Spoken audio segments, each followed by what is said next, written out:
America के राष्ट्रपति Trump बहुत गुस्से में हैं, लेकिन इस बार गुस्सा ईरान से नहीं है, इजराइल से है।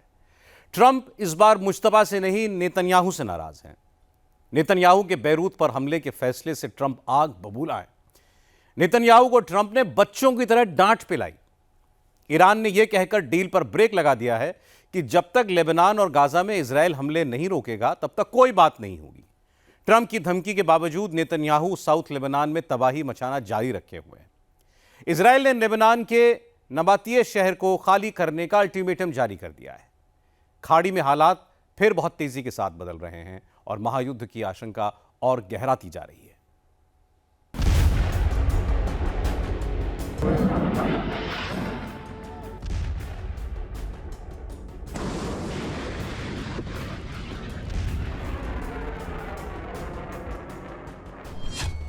खाड़ी में युद्ध तभी रुकेगा जब ट्रंप सरेंडर करेंगे या मुस्तफा।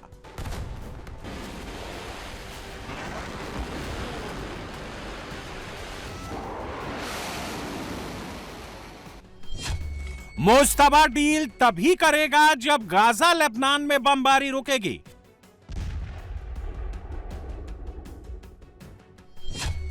ट्रंप के धमकाने का सिर्फ इतना असर, नेतन्याहू बेरूत को बख्श देंगे, साउथ लेबनान में बमबारी नहीं रोकेंगे।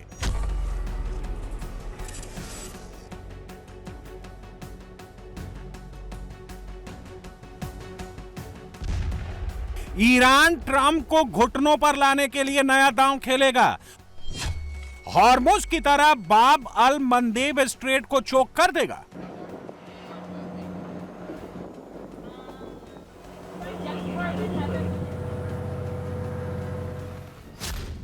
ट्रंप की टाइमलाइन में surrender, I surrender, document of surrender, यही शब्द उमड़ घुमड़ रहे हैं। कौन सरेंडर कर रहा है, कौन डॉक्यूमेंट ऑफ सरेंडर पर साइन कर रहा है? ट्रंप का इशारा तेहरान के इस्लामिक रिजीम की तरफ है। अगर मुस्तफा और उसके IRGC के कमांडर सरेंडर कर देंगे तो युद्ध रुक जाएगा, वरना तबाही का अगला राउंड शुरू हो जाएगा।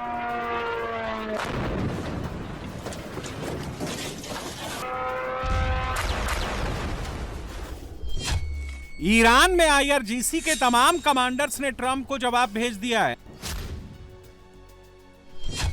अमेरिका के आगे ईरान कभी सरेंडर नहीं करेगा, अब युद्ध ही होगा। ईरान ने अभी तक अपने सभी पत्ते नहीं खोले हैं।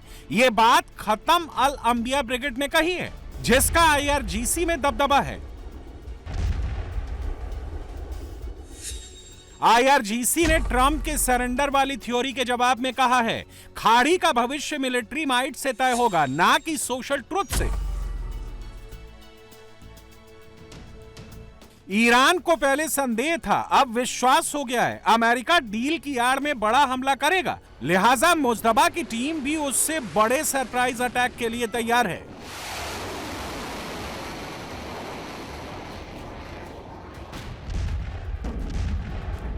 इसका एग्जाम्पल भी ईरान ने तस्वीरों के साथ ट्रंप को भेज दिया है। ट्रंप की नेवी ने ईरान के कॉमर्शियल जहाज लियान स्टार को उड़ाया था। अब ईरान ने अमेरिका इजराइल की साझेदारी वाले MCC सरिस्का जहाज को उड़ाकर सूद समेत वसूल लिया है। IRGC ने अमेरिका के MCC सरिस्का कॉमर्शियल जहाज को फारस की खाड़ी के कसर बंदरगाह के पास निशाना बनाया। हमले के बाद जहाज के काफी बड़े हिस्से में आग लग गई। शय और मात के इस खेल में कौन फ्रंट फुट पर है और कौन बैक फुट पर? ट्रंप का दावा है, ईरान से डील पर बातचीत तूफानी रफ्तार से चल रही है। ईरान कह रहा है कि डील पर बातचीत सस्पेंड है, मतलब ब्रेक लग गया है। मतलब ट्रंप किसी भी तरह ईरान से डील चाहते हैं। ईरान अब आसानी से ट्रंप को वो विंडो नहीं देना चाहता है जो उन्हें युद्ध के मैदान से बिना हारे, बिना सरेंडर किए बच निकलने का मौका दे। ईरान ने बोल दिया बातचीत सस्पेंड है। पहले तो ट्रंप को ईरान के स्टैंड पर यकीन नहीं हुआ। जब दरबारियों ने उन्हें सच्चाई बताई तो ट्रंप फिर उसी ब्लॉकेट पर आ गए। समंदर में नाकेबंदी से ईरान को सही रास्ते पर लाने का ढोल पीटने लगे। 56 दिन की नाकेबंदी से कुछ नहीं हुआ तो ट्रंप आगे क्या कर लेंगे? हॉर्मुज में जो अभी तक हासिल नहीं कर पाए वो अब कैसे हासिल कर लेंगे?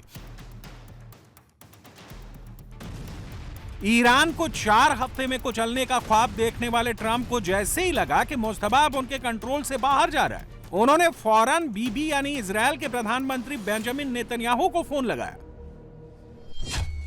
ट्रंप ने नेतन्याहू को खूब फटकार लगाई। ट्रंप इतना आग बबूला थे कि शब्दों की मर्यादा लांघ है।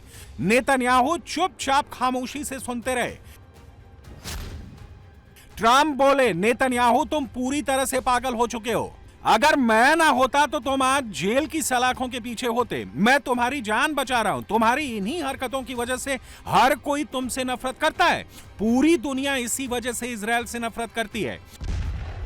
ट्रंप ने नेतन्याहू को आदेश दिया कि वो लेबनान की राजधानी बेरूत में हवाई हमले फौरन रोक दें। हिजबुल्लाह के एक आतंकवादी के लिए पूरे दाहिया इलाके को बम से उड़ाने का क्या तुक है? नेतन्याहू ने 48 घंटे पहले बेरूत के दाहिया इलाके को गाजा की तरह समतल करने का आदेश दिया था। इजराइल ने बेरूत में ग्राउंड फोर्स उतारने का प्लान बना लिया था। नेतन्याहू ने ट्रंप की बात मान ली है, क्योंकि अमेरिका के गोला बारूद के बिना इजराइल ज्यादा दिन किसी मोर्चे पर युद्ध नहीं लड़ सकता है। लेकिन नेतन्याहू ने यहां भी गेम कर दिया। बेरूत पर हमले रोककर नेतन्याहू ने साउथ लेबनान में बमबारी बहुत बढ़ा दी। नेतन्याहू अब 2 फ्रंट पर भीषण लड़ाई लड़ रहे हैं, एक साउथ लेबनान में हिजबुल्लाह के खिलाफ और दूसरी गाजा में हमास के खिलाफ। ट्रंप ने बेरूत पर हमले ईरान को खुश करने के लिए बंद करवाए हैं, लेकिन ईरान ने इसमें 2 और शर्तें जोड़ दी हैं। शांति प्रस्ताव पर अब तभी बातचीत होगी जब इजराइल साउथ लेबनान और गाजा दोनों में हमले बंद करेगा, सीज फायर को पूरी तरह से लागू करेगा। लेबनान में ज़ायोनी शासन द्वारा हाल के दिनों में अत्याचारों में बढ़ोतरी का एक स्पष्ट कारण ये है कि चल रही राजनयिक प्रक्रियाओं से स्थिति में सुधार की थोड़ी सी भी संभावना को खत्म किया जा सके, और इसके लिए एक बार फिर अमेरिका जिम्मेदार है। हम अमेरिका और ज़ायोनी शासन को 2 अलग अलग कारक नहीं मान सकते। लेबनान में युद्ध विराम किसी भी युद्ध विराम और युद्ध को समाप्त करने के किसी भी अंतिम समझौते का अभिन्न अंग है।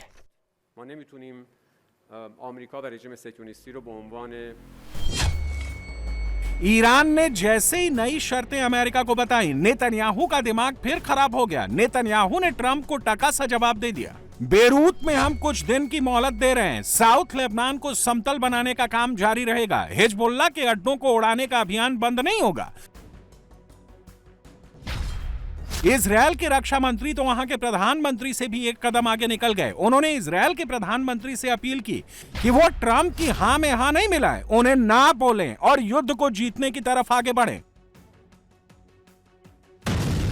ट्रंप अब बुरी तरह से फंस गए। नेतन्याहू रुक नहीं रहे। मुस्तफा नई शर्तें थोपते जा रहे हैं। अब मुनीर में भी इतना दम नहीं बचा है कि वो तेहरान जाकर फिर से डील की फांस को सुलझाएं और हारे हुए युद्ध में ट्रंप को विजेता घोषित करा दें।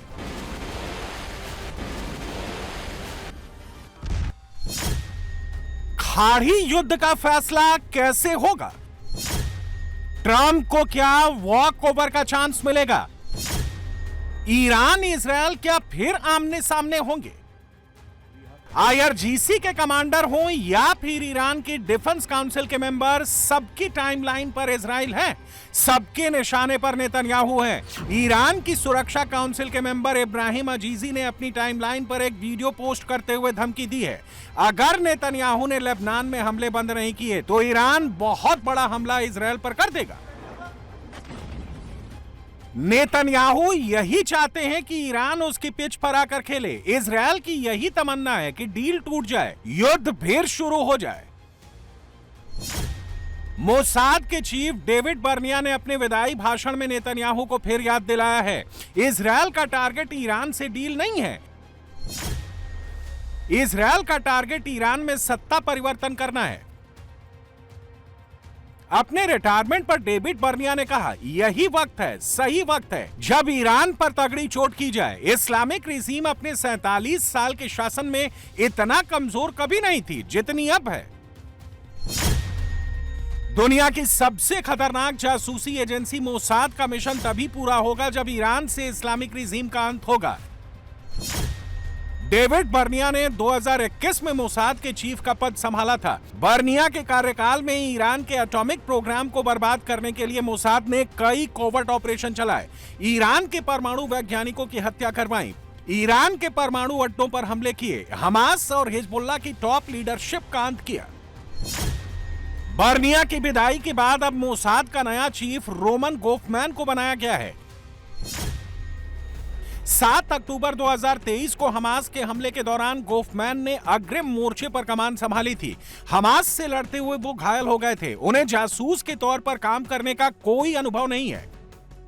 गोफमैन ऐसे दौर में मोसाद का जिम्मा संभाल रहे हैं जब इजरायल के सामने सबसे कठिन चुनौतियां हैं। ईरान की इस्लामिक रिजीम और उनकी रेजिस्टेंट फोर्स हमास, हिजबुल्लाह और हुती इजरायल को जड़ से मिटाने की धमकियां दे रहे हैं।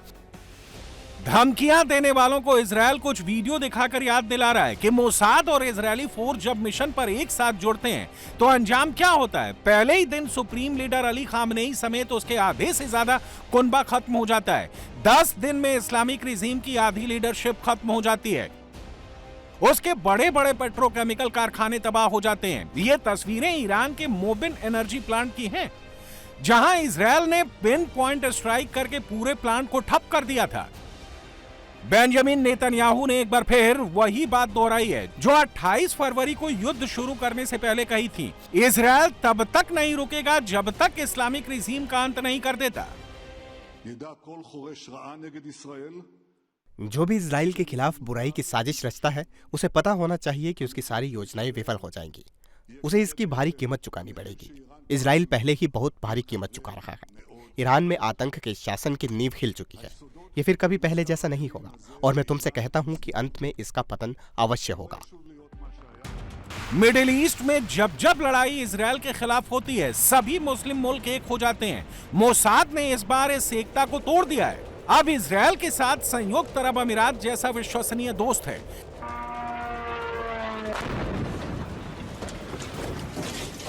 हालांकि इस दोस्ती की कीमत यूएई को अब भी चुकानी पड़ रही है। ईरान लगातार उसके एनर्जी संस्थानों को निशाना बना रहा है। अमेरिका अगर इस युद्ध से निकल भी जाता है तो ईरान के खिलाफ इजरायल और यूएई मिलकर युद्ध लड़ते रहेंगे जब तक टारगेट हासिल नहीं हो जाते। ईरान के तर्कश में दुश्मन को बैकफुट में लाने के 2 बड़े तीर हैं। पहला है स्ट्रेट ऑफ हॉर्मुज़, जहां से दुनिया का 20% तेल और गैस सप्लाई होता है। दूसरा बाब अल मंदेब, जहां से दुनिया का 10% तेल गुजरता है। स्ट्रेट ऑफ हॉर्मुज़ और बाब अल मंदेब की खाड़ी के बीच 2500 किलोमीटर का फासला है। ईरान के पास जो मीडियम रेंज बैलिस्टिक मिसाइलें हैं वो हॉर्मुज़ से लेकर बाब अल मंदेब तक जहाजों को उड़ा सकती हैं। यहां हूती जैसे आतंकवादी संगठन ईरान के साथ मिलकर दुनिया के 2 बड़े सी रूट बंद कर सकते हैं।